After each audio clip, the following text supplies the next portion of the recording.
One of the big problems we walk ourselves into, both as people and as hunters, probably broadly just more as people, is that we like really simplistic answers. We want everything to just be black and white and tell me to do this thing. This is how much I need. This is what I'm supposed to do. And we're just looking for that certainty. I actually read a study the other day that said essentially the conclusion was people are happier with they're happier with certain falsehoods than they are with uncertain truths. So you can be certain, and that feels good, even if it's not the truth. It says a lot, right? And so people, they want to feel that certainty because it feels like it gives you a sense of control. But there are very few circumstances in life that don't require consideration of context. I'll give you an example. I used to run this thing called Strength Faction. It was a mentorship and coaching program for personal trainers, strength coaches, human performance coaches, folks like me. And I also I had a contract with this really bougie gym called Equinox, where they would fly me all over North America to teach their trainers. And when I would fly around and teach, or even in our online forums with Strength Faction, people would always ask for book recommendations, just general book recommendations. What should I read? Or what are the top 5 best books, and all this kind of stuff. And I wouldn't be a jerk about it, but I would never answer those questions because, if you're a reader or someone that's spent a lot of time developing yourself, you know that the right book has to come at the right time for the right person.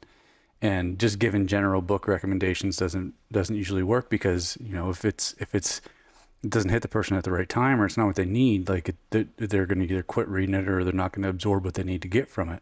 And so I would never do that. I would take time to learn about the person, and then they could tell me where they're at. And then I might have a book for them. I probably did. I read a whole lot. And the same thing comes to training for hunting.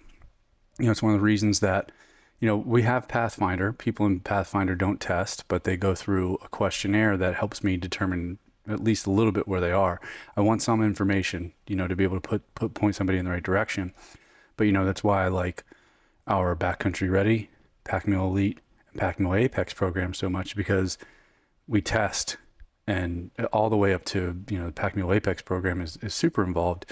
But I have enough information to be able to help someone make decisions because I have enough context.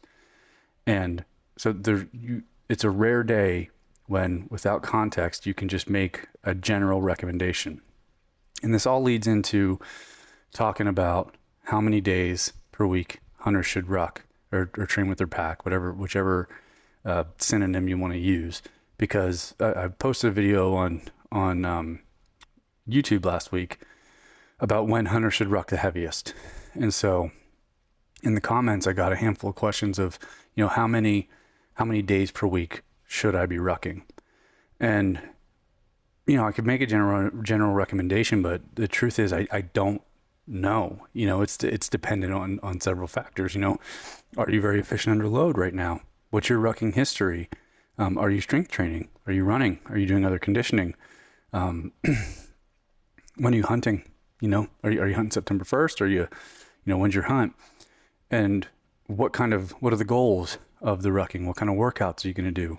Because all of these things factor in to how many days per week someone should ruck. And so I ended up writing an article about it because, I was like, well, here's a question that needs a nuanced and context-based answer. And so what we're going to do on this episode is walk through the things that I talk about in the article. And I'm going to link the article in the show notes so you can go read it if you want to. And then that way you hear it, you read it, and then you have the article to reference back to whenever you want. And so I'm just going to kind of walk through line by line item on the article, and obviously provide some maybe different thoughts and context because I'm talking to you as I do it and not just writing. So maybe some new thoughts will come to me. But we're going to walk through that. And so the first thing that we have to think about is whether or not someone is efficient under load. And if you're not, it takes volume. The biggest thing with improving your rucking is getting in volume, and that takes time. And I'm not just talking about volume in 1 week, I'm talking about volume over time. It takes repeated exposure. It takes walking with your pack. It takes a fair amount of it, but once you get it, it's easy to keep, you know? So let's say someone is brand new, you know, never rucked before, never trained with a pack. They need more frequency to help accrue that volume first, because they're not going to be able to handle long sessions. Long session is just going to crush them. So they need more frequency to be able to accrue the volume so they can get to longer rucks, which would be more specific to what we might do as when we're out hunting. And also it's going to be a simple way for them to start really developing aerobic capacity, which I hammer home all the time about how important that is for us. So they're going to need more frequency. So for those folks, we're looking sometimes 2-3 days per week, maybe 2 30 to 45 minute ones through the week, and then a 45 to 60 minute one on the weekend, walking all of those times up, right? And starting, you know, I talk a lot about 20% body weight being the sweet spot for really developing efficiency for rucking. And that is a general broad term. We know that. But if you're new to rucking, that might be too much to start with. You might need to start with 10% of your body weight, or even 15% of your body weight, somewhere in there, especially if you're a heavier person, you know, because it's going to be more weight, right? So you need to start a little bit lower. But they need the frequency to be able to develop the efficiency so they can start to handle even more volume and do longer sessions. So they need to do it more often. And building that efficiency is going to take time. And I like to see people do it on flat ground first before we introduce terrain. It's going to change your gait. It's going to change your posture. It's going to change your breathing. So we want to get good on flat ground first. So how do you know that that's happening? Well, the first thing is you start to go faster and your heart rate stays down. Simple way to tell. The weight feels easier. Those two things, then you know one of two things you can do. You can start adding more time to your rucks, or maybe you can bump up the weight a little bit, right? And we want to get to the point where, you know, folks can handle 90-minute, even 2-hour rucks, you know, with 20% of their body weight, and it's not costing them too much. And that's on flat ground. And we want to be able to do that on terrain too, obviously, because that's where we hunt most of the time. But the simplest way to tell is to follow those two things, but then also to do our 3-mile rucking assessment. Flat ground, 20% of body weight in your pack, get your heart rate monitor on, and the goal is to go for 3 miles in 45 minutes or less with your average heart rate in zone 2. If you can do that, you have a base level efficiency under load, especially for hunting.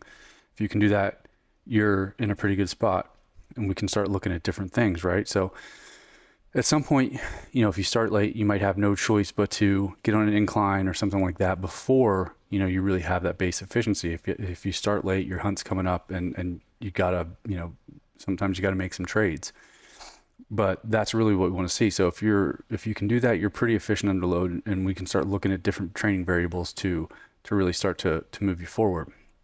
But in the early going, it's going to take some frequency to really start to get to where you need to be. So you got to do it, you know. And then if we're looking at, you know, fitness, your basic, how fit you are, and how experienced you are under a pack. Folks that have more experience in general, now this is a general statement, can ruck less often because they don't lose it as fast. Now here's the caveat. You have to be strength training, and you have to be doing other conditioning on your feet. Running is a great example. So I forget the guy's name, but he did a bunch of research at the Naval Academy, and honestly, this is what led us to doing the kettlebell mile at our gym. But the crossover between running and rucking, because he noticed the big dudes that were good at rucking sucked at running, and then vice versa, the little guys that were good at running sucked at rucking. And there wasn't much carryover from rucking improving running performance, but running does improve rucking performance, especially if it's combined with strength training. You think about it, you know, you get more reactive legs from the running, you get more spring, your aerobic system develops faster, and then strength training makes you better able to carry the load, right? So if you're good at rucking, in a general standpoint, there was other research that said, you know, this is coming from the military, so we got to take it and put it in that context based on their goals. Like, we're going to hunt mountains, it's different. So our frequency and training phases and things like that are going to be different. But they found that if people continue to condition in other ways and continue with their strength training, they could do one long ruck every 12 to 14 days and maintain their abilities, right? So if you're thinking about like in-season stuff, that's a great schedule, right? Especially if you have some space between hunts. If you're hunting all the time, it doesn't really matter because that's essentially what you're doing, right? You're pack training. If you're mountain hunting or backcountry hunting or something like that, you got your pack on all the time. You're essentially doing it, so you don't need to really do much to maintain it. But let's say, you hunt in September, first couple weeks, and then you're not hunting again till rifle season, end of October into beginning of November. You got some space in there that you're going to need to maintain your ability to ruck under load, to hike under load. And so every 10 to 14 days is going to help you do that if you're doing other things. So, but we're talking, go back to experience. Like if people need to accrue volume, they need to be doing it more frequently, especially if their other means of conditioning isn't running or hiking. If you're doing other stuff like you're riding the bike or you're swimming or doing shit like that, you're going to have to ruck more frequently to really start to get it. Again, because volume is the biggest thing. So being able to handle long sessions where you accrue a fair amount of volume at one time, or doing multiple sessions throughout the course of a week to develop that volume. So, the biggest thing with folks is how well they can handle it. So, experienced ruckers not only can handle longer sessions, they can handle harder and more intense sessions. And we're going to talk about that more in our training phase. When we get into deciding how much you'll ruck based on training phase. But it's nuanced for the folks that aren't as experienced because they can't handle the long sessions and they don't have the power or resilience to handle the hard sessions. So they need more frequent, easy sessions to really gain the experience under the pack and the fitness that they need to be able to do it. So they still have to maintain that even more frequently. I mean, even if they're in season and between hunts, they still have to keep up that frequency. It's not going to be as easy for them. So, but then we have to think about also the type of workouts that we're doing, So let's say, you're doing a moderately weighted ruck, and we'll call that 20% of your body weight. They have the biggest cost, right? So I talk about a different calorie expenditure based on someone's weight. So let's say we have a 180 pound hunter. The cost is big, right? So let's say 180 pound hunter goes for a 60-minute ruck on flat ground with 20% of his body weight. That's going to cost him about, at a 4 mile per hour pace. Now that's going to cost him, I'm sorry, let me take a step back. I messed that up. He's going for a 60-minute ruck on flat ground with 25% of his body weight, maintaining a 4 mile per hour pace, which would be a 15-minute mile. He's going to burn about 540 calories, right? So let's say we walk that down a little bit to 20% of body weight, but he goes for 90 minutes. That's going to burn at the same pace. He's going to burn 775 calories. So the duration really starts to accumulate and create a bigger cost. And we're just talking about calories, but it's going to affect every system in your body, right? Your nervous system, everything is going to take a hit because you're loaded. It's essentially a long strength endurance type workout. And so we have to look at the type of workout and the cost we're going to get from it when we determine how frequently we ruck, right? So the base type of workout. So if you're doing a long, moderately weighted workout, like the one we talked about, 20% of your body weight, 90 minutes, 1 to 4 of these sessions per month, depending on where you're at and who you are. Somewhere in there, you don't need a ton of those, especially I told you about the research from the military. They went for 12 miles once every 10 to 14 days. Now, you're not going to cover 12 miles in 90 minutes, but we're taking this and putting it in the context of what we're going to do and what we might need. So if you're in that 90 minute to 2 hour kind of time frame, 1 of those, 2 of those a month is probably going to be enough. That's one of the reasons, right now, and we'll get into this a little bit more later, we've been doing some heavy rucks throughout the week, heavy uphill stuff to build muscular endurance. On the weekend, I tell people they can run, they can hike. If they really want to do a light pack, they can do that. But you have to look at that cost across the week and the frequency with which you're going to do something to build your fitness and also not break yourself down. For example, I think I mentioned this last time, with those heavy rucks during the week, I've just been hiking on the weekends. So there's 2 rucks there and then just a long hike, right? So the short, heavier stuff, we'll do when we're doing those, we'll do 4 to 8 throughout the course of a month, right? Depending on someone's fitness level. If someone's really rare, towards the top end of fitness level, they'll do 8. If someone's towards the bottom, they'll do 4. And then we'll do lighter rucks in between. And if you look at that across the week, that's 1 to 2 a week, right? Of those. And then if you have an extremely heavy ruck, which we only use sparingly, so I define moderate as 20%, heavy as around 30%, and then extremely heavy somewhere between 35% and 50% of body weight. We only do those sparingly. We'll do like literally, maybe 4 of them, 4 to 6, somewhere there throughout the course of the year, because you don't want to do that too often. And we do them in a very controlled environment. We do them with high intensity continuous step ups. So you look at the frequency of those, like you're looking just in the middle of the summer, just a handful of times or less, right? And so that's combined with maybe a light ruck and then a long hike, or a couple other lighter, a couple other moderately weighted rucks in between. But we balance that out based on the duration of the higher intensity one, right? The heavier ruck. So if we're doing that for a longer session, so right now in the training phase that's coming up, we're doing it for 15 minutes or less, so we can handle more volume of the other rucks throughout the week. So we're doing 1 or 2 of those, and then the heavy ruck, and then maybe a light ruck on the weekend depending on need, but it's probably something unloaded, just a hike, right? And so you're looking at 2 rucks per week there, but depending on the training phase, which we'll talk about more, and also someone's fitness level.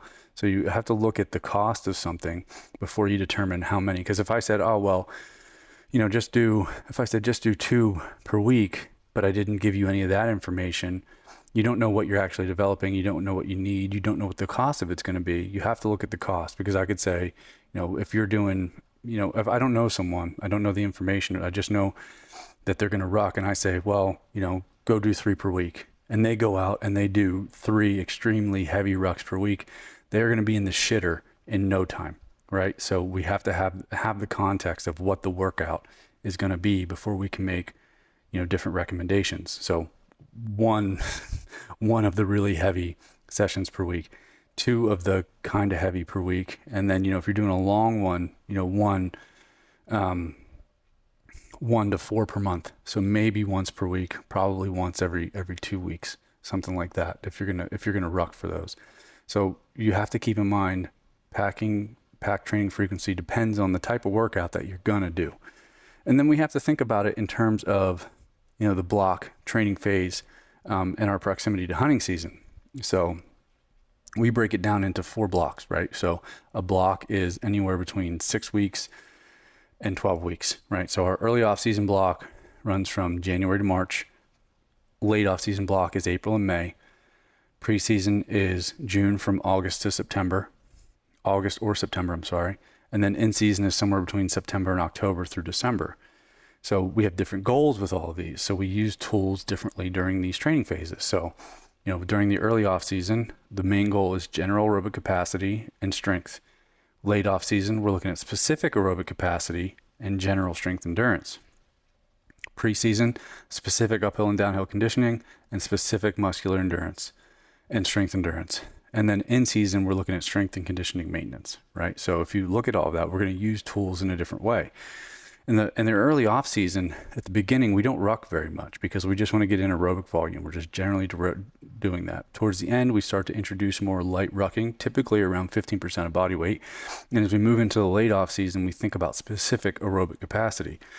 So we do our aerobic workouts on an incline with a pack somewhere in that around the 20% of body weight, because we want to start to develop that specific aerobic capacity so we can start to handle the things that are coming down the pipe, but also to build a big, broad bank of endurance. So we have it not only for the training that's coming, but so it's there for when we go hunting. And then we look at specific uphill and downhill conditioning, and that's where we are right now, right? So we're building uphill muscular endurance. We just did heavy rucking to do that. And it also helps with our strength endurance. As we get later move into the middle of the summer, we'll move to a peak. We'll do some of that heavier stuff, and then we'll start to cut the volume back so that, at least the intensity back, so that we don't beat the piss out of ourselves. And it's why I talked about in that YouTube video, the heaviest rucks, middle of the summer, so you can give your body time to adapt to it and also recover before you go out. And then you just have to maintain it.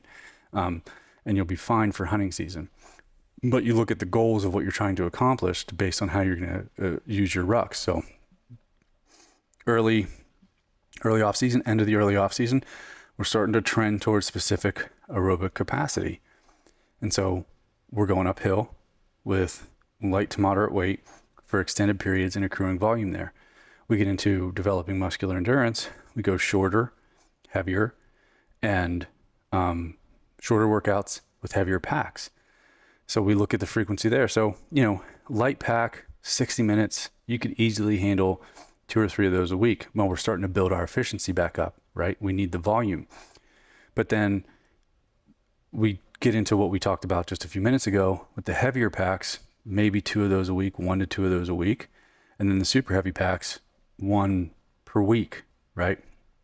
With another lighter to moderate rucking session, and then a long hike or something like that. And then when we get into the in season, that's where we get into that 1 ruck, longer ruck every 10 to 14 days. And that's maintaining our rucking abilities, but also it's maintaining our specific conditioning, right? Because that's what we're going to do out in the mountains. So we look at 1 of those. And then the rest of the in-season program is very general from a conditioning standpoint, both because we need different inputs to maintain our abilities for the rest of our lives and to give ourselves a break from a lot of the specific work that we did so we don't walk ourselves into an overuse injury, and also to give ourselves a psychological break because we just, hammered very specific things for a few months, and you got to step away from that stuff sometimes so you don't drive yourself fucking nuts, And so then we work back into general aerobic capacity, general strength.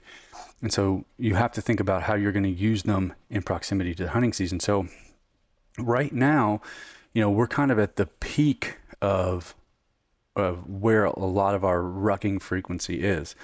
So we have people 2-3 times a week rucking because that's what we need. We need uphill and down movement under load. You get away from hunting season, or in hunting season, you don't need to do as much of it. You need to maintain it. And then same thing, you're in the middle of the year away from hunting season. You don't need as much, you need general work. And then you start to phase it back in. And then the frequency starts to pick back up and then it drops off again, right? So that cycle of moving through the year, goals, and someone's efficiency, that's where all of these things marry, right? So these answers I'm saying here, like now we take a specific person, and we put them in the general aerobic capacity phase, but they've never rucked before and they need to start getting good at it. Well, I'm going to have them ruck more frequently in the general aerobic capacity phase, right? Because it's also going to develop their aerobic system, especially if there's someone that can't run. There are people that can't run. They're whatever, their knees are shot, whatever it might be, they have a reason that they can't run. Well, they're going to ruck more often because they need to build the efficiency, especially if they can't pass the 3-mile rucking test. Now, if I have had somebody for years, I know that, on their worst day, they can go out and pass that. I'm not going to have them worry about rucking early in the year. We're going to work on general stuff and then build back up to that peak and trough. So all of that's, I think you're starting to see how all of these circles kind of touch to determine how many days per week someone needs to ruck. You also have to look at other variables like how strong are they? How good is their aerobic base from running and different things like that. If someone has a huge aerobic base from running, but they're inefficient under load, they might need to cut back on their running, do more strength training and rucking to get to the place where they need to be. So the general answer, I guess, would be somewhere between 1 and 3 times per week, but it really depends on the workout. It depends on what person the individual needs, and it depends on where we are compared to hunting season, so someone's really efficient under their pack, but they're 2 months away from a big hunt, they need to ruck more frequently because we need it for the specific outcome that we're going after, not necessarily just to have general efficiency or to maintain their abilities, because that's the specific thing that we need to do. So we need to do it more frequently. So that's where all these things start to come together. We have to think about where all these circles touch. So how many pack trainings per week? It depends. It depends on you. It depends on your needs, and it depends on the proximity to hunting season. So, general answer, I guess I could give one would be somewhere between 1 and 3 days per week for most people, but you have to layer on top of that, how heavy is the weight? What kind of workout are you doing? And what's the goal? And if you don't know those things, you can't really decide how many days per week you ought to be rucking. Okay. So that's the answer. Again, if you want to read the article, it's in the show notes, takes you to the article on the website, and you can see this laid out in text form. And, you know, I'd ask you to go do the 3 mile rucking assessment. Go do it. See where you stand right now. And that's going to give you some answers. You know, if going for 3 miles with 20% of your body weight on your pack, you know, drives your heart rate through the roof, and it takes everything you have to finish in 45 minutes, then I think we know you need some efficiency under load, right? But if you smoke it, you know, you're efficient, and you can really look at the more specific things you need to do with your rucking and determine how much you actually need to do, you know, and if your muscular endurance is good in other ways, you know, maybe you can do other conditioning in just one long ruck throughout the week. It depends on you, depends on your hunt, depends on your goals, depends on the training phase. And I just want you to keep that in mind instead of looking for just a general answer of how many days per week should I do one thing. Depends on what you need. And that's why we test. That's why we test for Backcountry Ready, Pack Mule Elite, and Pack Mule Apex, because we need the information to be able to know. Okay? That is all for this episode. As always, I appreciate you watching and listening. Watching and listening? Watching and listening. And I will be back with a new episode next week.